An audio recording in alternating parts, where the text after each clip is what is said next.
আজকে আপনাদের জন্য রয়েছে সত্যজিৎ রায়ের লেখা অনাথ বাবুর ভয়। গল্পটি প্রথম প্রকাশিত হয়েছিল সন্দেশ পত্রিকায় অগ্রহায়ণ 1369 বঙ্গাব্দে। অনাথবাবুর সঙ্গে আমার আলাপ ট্রেনের কামরায়। আমি যাচ্ছিলাম রঘুনাথপুর হাওয়া বদলের জন্য। কলকাতার খবরের কাগজের অফিসে চাকরি করি। গত কমাস ধরে কাজের চাপে দমবন্ধ হবার উপক্রম হয়েছিল।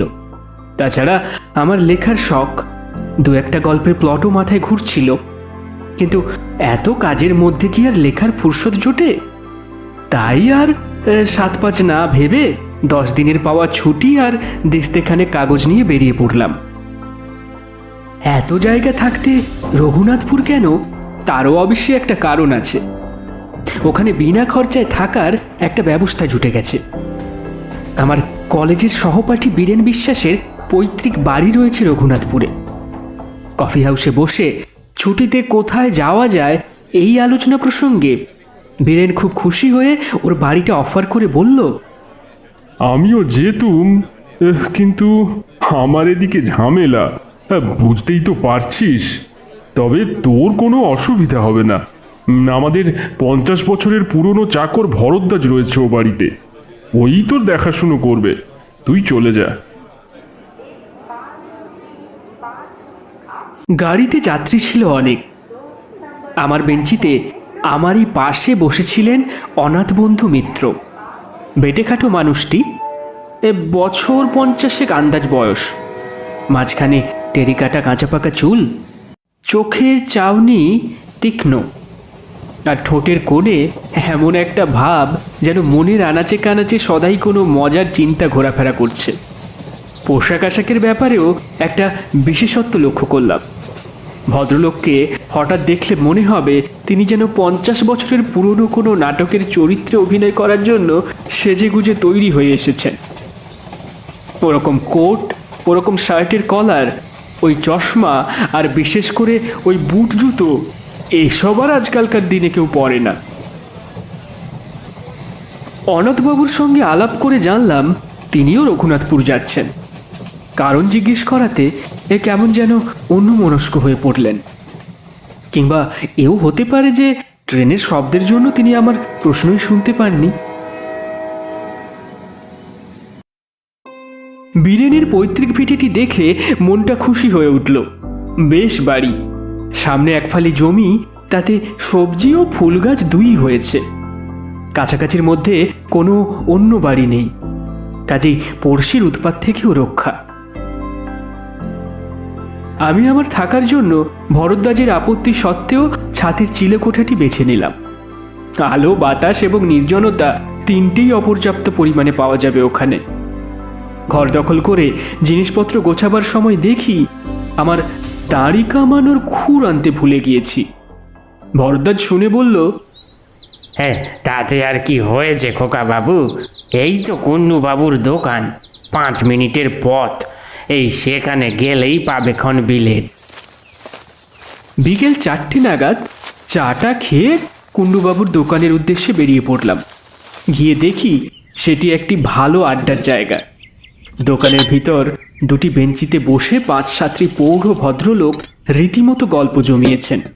তাদের মধ্যে একজন বেশ উত্তেজিতভাবে বলছেন, আরে বাপু, এ তো আর শোনা কথা নয়, এ আমার নিজের চোখে দেখা। আর 30 বছর হয়ে গেল বলেই কি সব মন থেকে মুছে গেল? এসব স্মৃতি অত সহজে ভুলবার নয়। আর বিশেষ করে যখন হলধর দত্ত ছিল আমার অন্তরঙ্গ বন্ধু, তার মৃত্যুর জন্য আমি যে কিছু অংশে দায়ী, সে বিশ্বাস আমার আজও যায়নি। আমি 1 প্যাকেট 7 o'clock কিনে আরও 2-1টা অবান্তর জিনিসের খোঁজ করতে লাগলাম। ভদ্রলোক বলেই চললেন, ভেবে দেখুন, আমারই বন্ধু আমারই সঙ্গে মাত্র 10 টাকা বাজি ধরে রাত কাটাতে গেল ওই উত্তর পশ্চিমের ঘরটাতে। পরদিন ফেরে না ফেরে না ফেরে না, শেষটায় আমি, জিতেন বক্সি, হরিচরণ শাহ আরো 3-4 জন কে ছিল ঠিক মনে নেই। গেলুম হালদার বাড়িতে হলধরের খোঁজ করতে। গিয়ে দেখি বাবু ওই ঘরের মেঝেতে হাত পা ছড়িয়ে মরে কাঠ হয়ে আছে। তার চোখ চাওয়া, দৃষ্টি কড়িকাঠের দিকে। আর সেই দৃষ্টিতে ভয়ের যা নমুনা দেখলুম, তাতে ভূত ছাড়া আর কি ভাববো বলুন। গায়ে কোনো ক্ষত চিহ্ন নেই, বাঘের আঁচড় নেই, সাপের ছোবল নেই, কিচ্ছু নেই। আপনারাই বলুন এখন কি বলবেন। আরও মিনিট 5 দোকানে থেকে আলোচনার বিষয়টি সম্পর্কে মোটামুটি একটা ধারণা হলো। ব্যাপারটা এই, রঘুনাথপুরের দক্ষিণ প্রান্তে হালদার বাড়ি বলে একটি 200 বছরের পুরনো ভগ্নপ্রায় জমিদারি প্রাসাদ আছে। সেই প্রাসাদে বিশেষ করে তার দোতলার উত্তর পশ্চিম কোণের একটি ঘরে নাকি অনেককালের পুরনো একটি ভূতের আনাগোনা আছে। অবশ্য সেই 30 বছর আগে ভবতোষ মজুমদারের বন্ধু হলধর দত্তের মৃত্যুর পর আজ অবধি নাকি কেউ সে বাড়িতে রাত কাটায়নি। কিন্তু তাও রঘুনাথপুরের বাসিন্দারা ভূতের অস্তিত্ব মনে প্রাণে বিশ্বাস করে বেশ একটা রোমাঞ্চ অনুভব করে। আর বিশ্বাস করার কারণও আছে যথেষ্ট। একে তো হলধর দত্তের রহস্যজনক মৃত্যু, তার উপর এমনিতেই হালদার বংশের ইতিহাসে নাকি খুন খারাপি, আত্মহত্যা ইত্যাদির অনেক নজির পাওয়া যায়।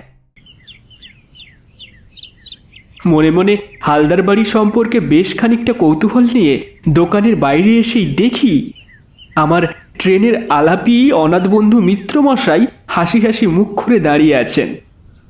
আমায় দেখে বললেন, শুনছিলেন ওদের কথাবার্তা?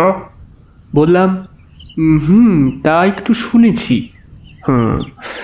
বিশ্বাস হয়? কি ভূত? হ্যাঁ। ব্যাপার কি জানেন, ভূতের বাড়ির কথা তো অনেকই শুনলাম, কিন্তু সেসব বাড়িতে থেকে নিজের চোখে ভূত দেখেছে এমন লোক তো কই আজ অবধি একটিও মিট করলাম না। তাই ঠিক।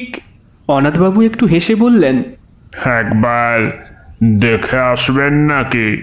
কি বাড়িটা দেখে আসবো মানে? বাইরে থেকেই আর কি, বেশি দূর তো নয়, বড় জোর মাইল খানেক। এই রাস্তা দিয়ে সোজা গিয়ে জোড়া শিবের মন্দির ছাড়িয়ে ডানহাতি রাস্তায় ঘুরে পোয়াটাক পথ। ভদ্রলোককে বেশ ইন্টারেস্টিং লাগছিল। আর তাছাড়া এত তাড়াতাড়ি বাড়ি ফিরে গিয়ে কি করব, তাই চললাম তার সঙ্গে। হালদারদের বাড়িটা দূর থেকে দেখা যায় না, কারণ বাড়ির চারপাশে বড় বড় গাছের জঙ্গল। তবে বাড়ির গেটের মাথাটা দেখা যেতে থাকে পৌঁছনোর প্রায় 10 মিনিট আগে থেকেই। বিরাট ফটক, মাথার উপর ভগ্নপ্রায় নহবতখানা। ফটকের ভিতর দিয়ে বেশ খানিকটা রাস্তা গিয়ে তবে সদর দালান। 2-3টে মূর্তি আর ফোয়ারার ভগ্নাবশেষ দেখে বুঝলাম যে বাড়ির আর ফটকের মাঝখানের এই জায়গাটা আগে বাগান ছিল। বাড়িটি অদ্ভুত, কারুকার্যের কোনো বাহার নেই তার কোনো জায়গায়। কেমন যেন একটা বেঢপ চৌকো চৌকো ভাব। বিকেলের পরন্ত রোদ এসে পড়েছে তার শ্যাওলাবৃত্ত দেওয়ালে। মিনিট খানেক চেয়ে থাকার পর অনাথবাবু বললেন, আমি যতদূর জানি রোদ থাকতে ভূত বেরোয় না। তারপর আমার দিকে চেয়ে চোখ টিপে বললেন, একবার চট করে সেই ঘরটা দেখে এলে হতো না? সেই উত্তর পশ্চিমের ঘর? যে ঘরে? হ্যাঁ, যে ঘরে হলধর দত্তের মৃত্যু হয়েছিল। ভদ্রলোকের তো এসব ব্যাপারে দেখছি একটু বাড়াবাড়ি রকমের আগ্রহ। অনাথবাবু বোধহয় আমার মনের ভাবটা আঁচ করতে পেরেই বললেন, খুব আশ্চর্য লাগছে না? আসলে কি জানেন, আপনাকে বলতে দ্বিধা নেই, আমার রঘুনাথপুর আসার একমাত্র কারণই হলো ওই বাড়িটা। বটে? আগে হ্যাঁ, ওটা যে ভুতুড়ে বাড়ি। আমি কলকাতায় থাকতে সে খবরটা পেয়ে ওই ভূতটিকে দেখব বলেই এখানে এসেছি। আপনি সেদিন ট্রেনে আমার আসার কারণটা জানতে চাইলেন, আমি উত্তর না দিয়ে অভদ্রতা করলাম বটে, কিন্তু মনে মনে স্থির করেছিলাম যে উপযুক্ত সময় এলে, অর্থাৎ আপনি কেমন লোক সেটা আর একটু জেনে নিয়ে আসল কারণটা নিজে থেকেই বলবো। কিন্তু তাই বলে ভূতের পেছনে ধাওয়া করে একেবারে কলকাতা ছেড়ে? বলছি ব্যস্ত হবেন না, আমার কাজটা সম্বন্ধেই তো বলা হয়নি এখনো আপনাকে। আসলে আমি ভূত সম্পর্কে একজন বিশেষজ্ঞ। আজ 25 বছর ধরে এ ব্যাপার নিয়ে বিস্তর রিসার্চ করেছি। শুধু ভূত কেন, ভূত, প্রেত, পিশাচ, ডাকিনী, যোগিনী, ভ্যাম্পায়ার, ওয়ারউলফ ইত্যাদি যা কিছু আছে তার সম্বন্ধে বইয়ে যা লেখে তার প্রায় সবই পড়ে ফেলেছি। 7টা ভাষা শিখতে হয়েছে এইসব বই পড়ার জন্য। পরলোক তত্ত্ব নিয়ে লন্ডনের প্রফেসর নর্টনের সঙ্গে আজ 3 বছর ধরে চিঠি লেখালেখি করছি। আমার লেখা প্রবন্ধ বিলেতের সব নাম করা কাগজে বেরিয়েছে। আপনার কাছে বড়াই করে কি লাভ? তবে এটুকু বলতে পারি যে এদেশে এ ব্যাপারে আমার চেয়ে বেশি জ্ঞানী লোক বোধহয় আর নেই। ভদ্রলোকের কথা শুনে তিনি যে মিথ্যে বলছেন বা বাড়িয়ে বলছেন এটা আমার একবারও মনে হলো না। বরং তার সম্বন্ধে খুব সহজেই একটা বিশ্বাস ও শ্রদ্ধার ভাব জেগে উঠল। অনাথবাবু একটুক্ষণ চুপ করে থেকে বললেন, ভারতবর্ষের অন্তত 300 ভুতুড়ে বাড়িতে আমি রাত কাটিয়েছি। বলেন কি? হ্যাঁ, আর সেসব কিরকম জায়গায় জানেন? এই ধরুন জব্বলপুর, কার্শিয়াং, চেরাপুঞ্জি, কাঁথি, কাটোয়া, যোধপুর, আজিমগঞ্জ, হাজারিবাগ, সিউড়ি, বারাসাত, আর কত চাই। 56টা ডাকবাংলো আর কম করে 30টা নীলকুঠিতে আমি রাত্রি যাপন করেছি। এছাড়া কলকাতা এবং তার কাছাকাছির মধ্যে অন্তত 50খানা বাড়ি তো আছেই। কিন্তু অনাথবাবু হঠাৎ থেমে গেলেন। তারপর ধীরে ধীরে মাথা নেড়ে বললেন, ভূত আমায় ফাঁকি দিয়েছে। হয়তো ভূতকে যারা চায় না, ভূত তাদের কাছেই আসে। আমি বারবার হতাশ হয়েছি। মাদ্রাজের ত্রিচিনপল্লীতে 150 বছরের পুরনো একটা সাহেবদের পরিত্যক্ত ক্লাব বাড়িতে ভূত একবার কাছাকাছি এসেছিল। এই কিরকম জানেন? অন্ধকার ঘর, এক ফোঁটা বাতাস নেই। যতবারই মোমবাতি ধরাবো বলে দেশলাই জ্বালাচ্ছি, ততবারই কে যেন ফুঁক দিয়ে নিভিয়ে দিচ্ছে।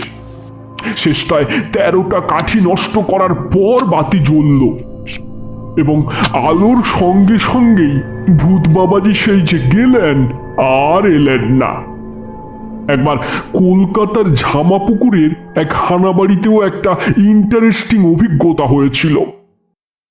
আমার মাথায় তো এত চুল দেখছেন, অথচ এই বাড়ির একটা অন্ধকার ঘরে ভূতের অপেক্ষায় বসে থাকতে থাকতে মাঝরাত্রি নাগাদ হঠাৎ ব্রহ্মতালুর কাছটায় একটা মশার কামড় খেলাম। কি ব্যাপার? অন্ধকারে ভয়ে ভয়ে মাথায় হাত দিয়ে দেখি একটি চুলও নেই। একেবারে মসৃণ মাথা জোড়া টাক। একি একি আমারই মাথা, না অন্য কারুর মাথায় হাত দিয়ে নিজের মাথা বলে মনে করছি। কিন্তু মশার কামড়টা তো আমি খেলাম। টর্চটা জেলে আয়নায় দেখি টাকির কোনো চিহ্ন মাত্র নেই। আমার যে চুল, সেই চুলই রয়েছে আমার মাথায়। ব্যাস, এই দুটি ছাড়া আর কোনো ভুতুড়ে অভিজ্ঞতা এত চেষ্টা সত্ত্বেও আমার হয়নি। তাই ভূত দেখার আশা একরকম ছেড়েই দিয়েছিল। এমন সময় একটা পুরনো বাঁধানো প্রবাসীতে রঘুনাথপুরের এই বাড়িটার একটা উল্লেখ পেলাম। তাই ঠিক করলাম একটা শেষ চেষ্টা দিয়ে আসবো। অনাথবাবুর কথা শুনতে শুনতে কখন যে বাড়ির সদর দরজায় এসে পড়েছি সে খেয়াল ছিল না। ভদ্রলোক তার ট্যাগ ঘড়িটা দেখে বললেন, আজ 5টা 31 সূর্যাস্ত, এখন 5:15। চলুন, রোদ থাকতে থাকতে একবার ঘরটা দেখে আসি। ভূতের নেশাটা বোধহয় সংক্রামক, কারণ আমি অনাথবাবুর প্রস্তাবে কোনো আপত্তি করলাম না, বরঞ্চ বাড়ির ভিতরটা আর বিশেষ করে দোতলার ওই ঘরটা দেখবার জন্য বেশ একটা আগ্রহ হচ্ছিল।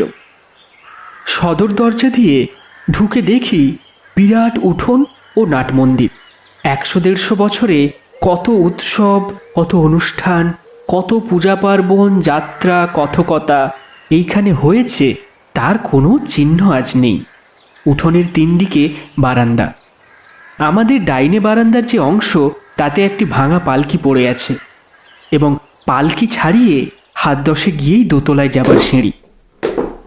সিঁড়িটা এমনই অন্ধকার যে উঠবার সময় অনাথবাবুকে তার কোটের পকেট থেকে একটি টর্চ বার করে জ্বালাতে হলো। প্রায় অদৃশ্য মাকড়সার জালের বুহ ভেদ করে কোনো রকমে দোতলায় পৌঁছানো গেল। মনে মনে বললাম, এ বাড়িতে ভূত থাকা অস্বাভাবিক নয়। দোতলার বারান্দায় দাঁড়িয়ে হিসাব করে দেখলাম, বাঁ দিক দিয়ে সোজা চলে গেলে ওই যে ঘর, ওটাই হলো উত্তর পশ্চিমের ঘর। অনাথবাবু বললেন, সময় নষ্ট করে লাভ নেই, চলুন এগোই। এখানে বলে রাখি, বারান্দায় কেবল একটি জিনিস ছিল, সেটি একটি ঘড়ি, যাকে বলে গ্র্যান্ডফাদার ক্লক। কিন্তু তার অবস্থা খুবই শোচনীয়। কাজ নেই, বড় কাঁটাটিও উধাও, পেন্ডুলামটি ভেঙে কাত হয়ে পড়ে আছে। উত্তর পশ্চিমের ঘরের দরজাটি ভেজানো ছিল। অনাথবাবু যখন তার ডান হাতের তর্জনী দিয়ে সন্তর্পণে ঠেলে দরজাটি খুলছিলেন, তখন বিনা কারণেই আমার গাটা ছমছম করছিল। কিন্তু ঘরের ভিতর ঢুকে অস্বাভাবিক কিছু লক্ষ্য করলাম না। দেখে মনে হয় এককালে বৈঠকখানা ছিল। ঘরের মাঝখানে একটা বিরাট টেবিল, তার কেবল পায়াচারখানেই রয়েছে, উপরের তক্তাটা নেই। টেবিলের পাশে জানালার দিকে একটি আরামকেদারা। অবশ্যই এখন আর সেটি আরামদায়ক হবে কিনা সন্দেহ, কারণ তার একটি হাতল ও বসবার জায়গায় বেতের খানিকটা অংশ লোপ পেয়েছে।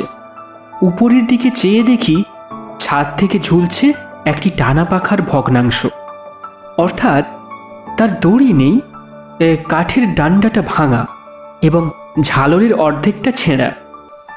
এছাড়া ঘরে আছে একটি খাঁজকাটা বন্দুক রাখার তাক, একটি নলবিহীন গড়গড়া আর 2খানা সাধারণ হাতল ভাঙা চেয়ার। অনাথবাবু কিছুক্ষণ একেবারে স্তব্ধ হয়ে রইলেন। মনে হলো খুব মনোযোগ দিয়ে কি একটা অনুভব করার চেষ্টা করলেন। প্রায় মিনিট খানেক পর বললেন, একটা গন্ধ পাচ্ছেন? কি গন্ধ?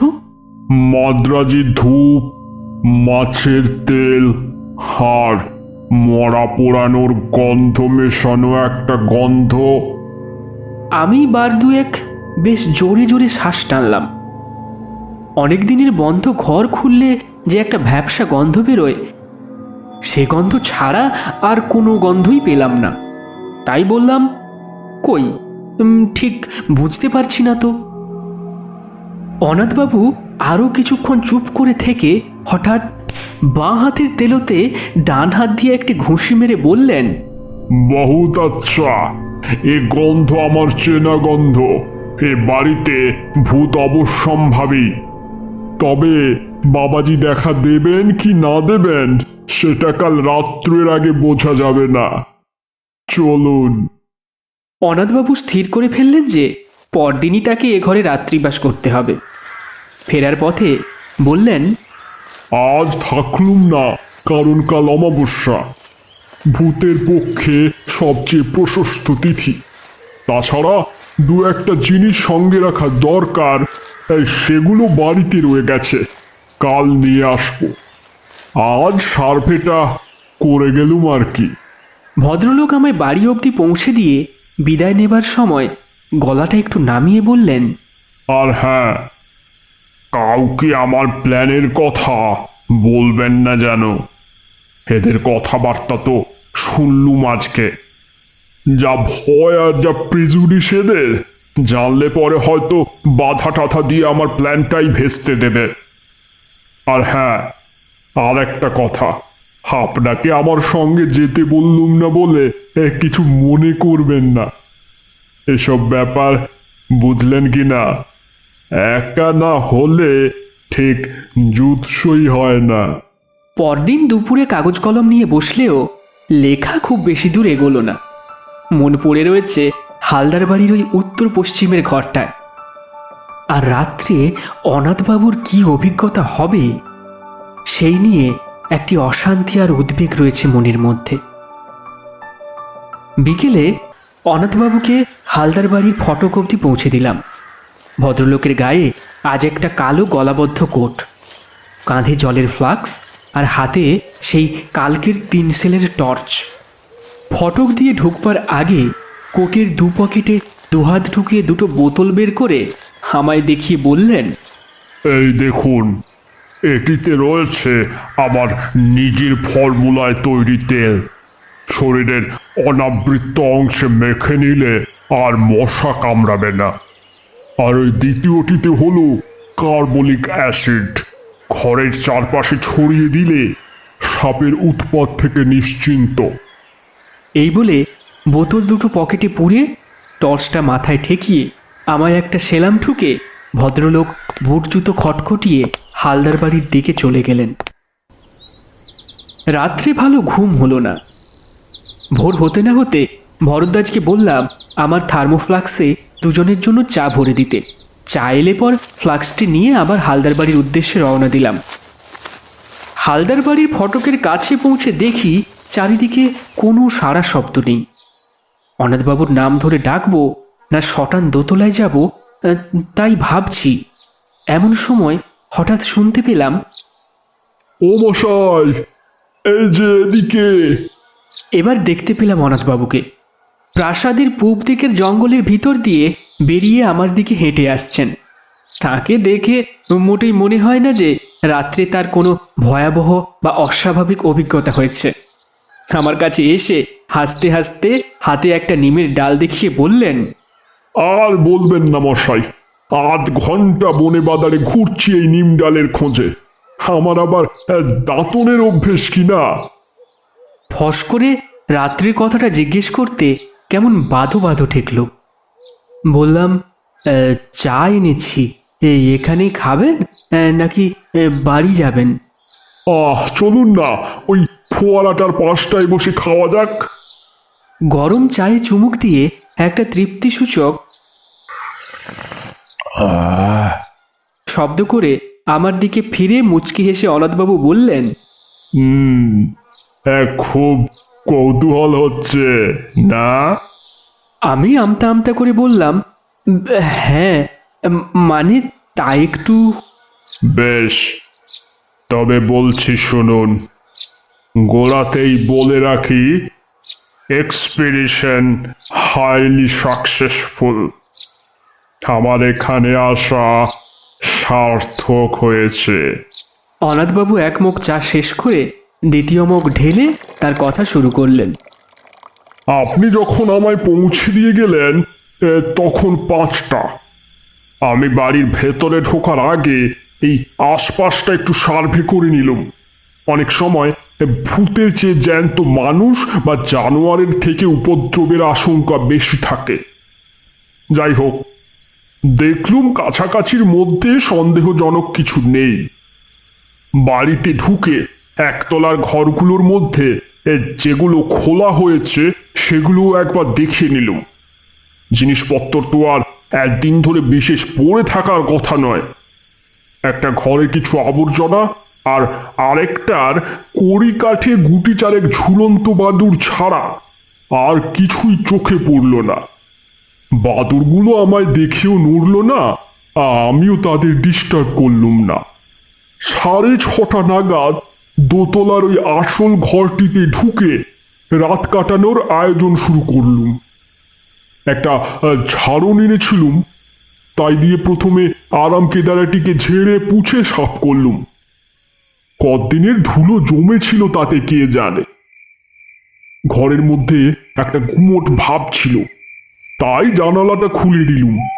ভূত বাবাজি যদি সশরীরে আসতে চান, তাই বারান্দার দরজাটাও খোলা রাখলুম। তারপর টর্চ ও ফ্লাক্সটা মেঝেতে রেখে ওই বেত ছেঁড়া আরাম কেদারাতেই শুয়ে পড়লুম। অস্বস্তি হচ্ছিল বেশ, কিন্তু এর চেয়েও আরো অনেক বেয়ারা অবস্থায় বহুবার রাত কাটিয়েছে, তাই কিছু মাইন্ড করলুম না। আশ্বিন মাস, 5:30টায় সূর্য ডুবেছে। দেখতে দেখতে অন্ধকারটা বেশ জমাট বেঁধে উঠল, আর সেই সঙ্গে সেই গন্ধটাও ক্রমশই স্পষ্ট হয়ে উঠল। আমি এমনিতে খুব ঠান্ডা মেজাজের মানুষ, সহজে বড় একটা এক্সাইটেড হই না, কিন্তু কাল যেন ভিতরে ভিতরে বেশ একটা উত্তেজনা অনুভব করছিল। সময়টা ঠিক বলতে পারি না, তবে আন্দাজে মনে হয় 9টা কি 9:30 নাগাদ জানালা দিয়ে একটা জোনাকি ঘরে ঢুকেছিল।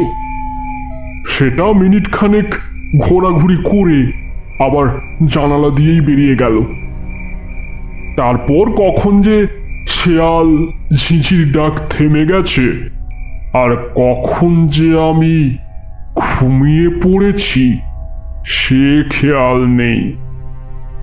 ঘুমটা ভাঙলো একটা শব্দে, ঘড়ির শব্দ। ঢং ঢং ঢং করে 12টা বাজলো। মিঠে অথচ বেশ জোর আওয়াজ, জাত খড়ির আওয়াজ, আর সেটা আসছে বাইরের বারান্দা থেকে। কয়েক মুহূর্তের মধ্যেই ঘুমটা ছুটে গিয়ে সম্পূর্ণ সজাগ হয়ে আরো দুটো জিনিস লক্ষ্য করলাম। এক, আমি আরাম কেদারায় সত্যিই খুব আরামে শুয়ে আছি। ছেঁড়াটা তো নেই, বরং উল্টে আমার পিঠের তলায় কে যেন একটা বালিশ গুজে দিয়ে গেছে। আর 2, আমার মাথার উপর একটা চমৎকার ঝালর সমেত আস্ত নতুন টানা পাখা। তা থেকে একটি নতুন দড়ি দেওয়ালের ফুটো দিয়ে বারান্দায় চলে গেছে, এবং কে জানি সে দড়িটির টান দিয়ে পাখাটি দুলিয়ে আমায় চমৎকার বাতাস করছে। আমি অবাক হয়ে এইসব দেখছি আর উপভোগ করছি। এমন সময় খেয়াল হলো অমাবস্যার রাত্রিরে কি করে জানি ঘরটা চাঁদের আলোয় উদ্ভাসিত হয়ে উঠল।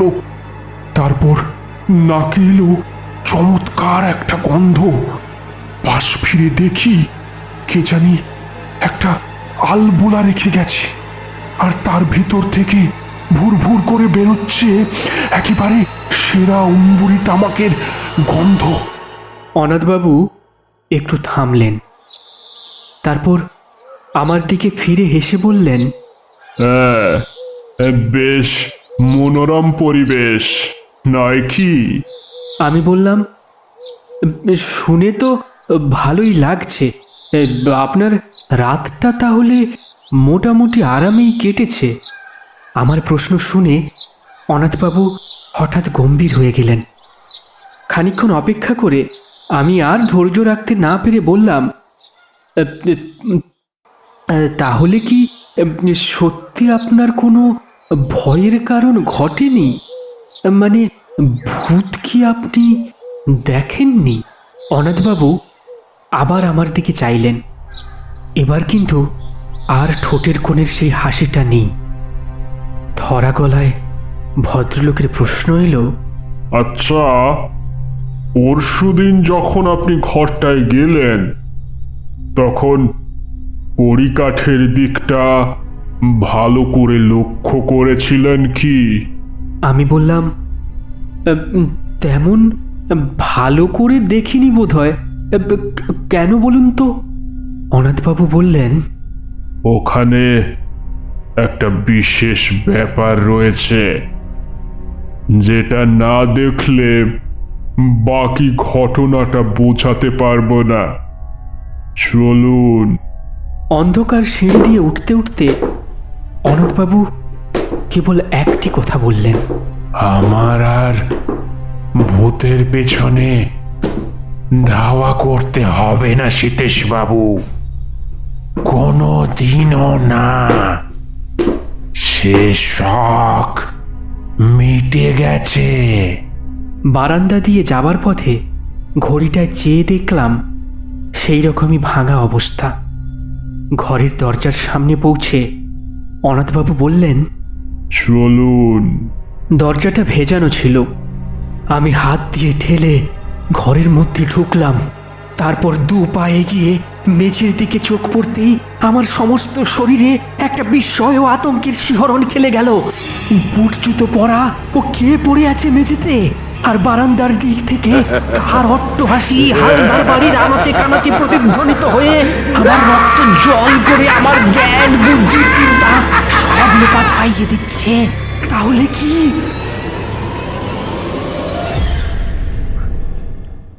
আর কিছু মনে নেই আমার। যখন জ্ঞান হলো, দেখি ভরদ্বাজ আমার খাটের পায়ের দিকে দাঁড়িয়ে আছে, আর আমায় হাত পাখা দিয়ে বাতাস করছেন ভবতোষ মজুমদার। আমায় চোখ খুলতে দেখে ভবতোষবাবু বললেন, ভাগ্যে সিধুচরণ আপনাকে দেখেছিল ও বাড়িতে ঢুকতে, নইলে যে কি হতো দশা আপনার জানি না। ওখানে গেছলেন কোন আক্কেলে? আমি বললাম, অনাথবাবু যে রাত্রে। ভবতোষবাবু বাধা দিয়ে বললেন, আর অনাথ বাবু, কাল যে অতগুলো কথা বললুম সেসব বোধহয় কিছুই বিশ্বাস করেননি ভদ্রলোক। ভাগ্যে আপনিও তার সঙ্গে সঙ্গে রাত কাটাতে যাননি ও বাড়িতে। দেখলেন তো ওর অবস্থা। হলধরের যা হয়েছিল এরও ঠিক তাই, মরে একেবারে কাঠ, আর চোখ ঠিক সেইভাবে চাওয়া, সেই দৃষ্টি সেই খড়ি কাঠের দিকে। আমি মনে মনে বললাম, না, মোরে কাঠ নয়, মোরে কি হয়েছেন অনাথবাবু তা আমি জানি। কালো সকালে গেলে দেখতে পাবো তাকে। গায়ে কালো কোট, হালদার বাড়ির পূব দিকের জঙ্গল থেকে নিমের দাঁতন হাতে হাসতে হাসতে বেরিয়ে আসছেন অনাথ বন্ধু মিত্র।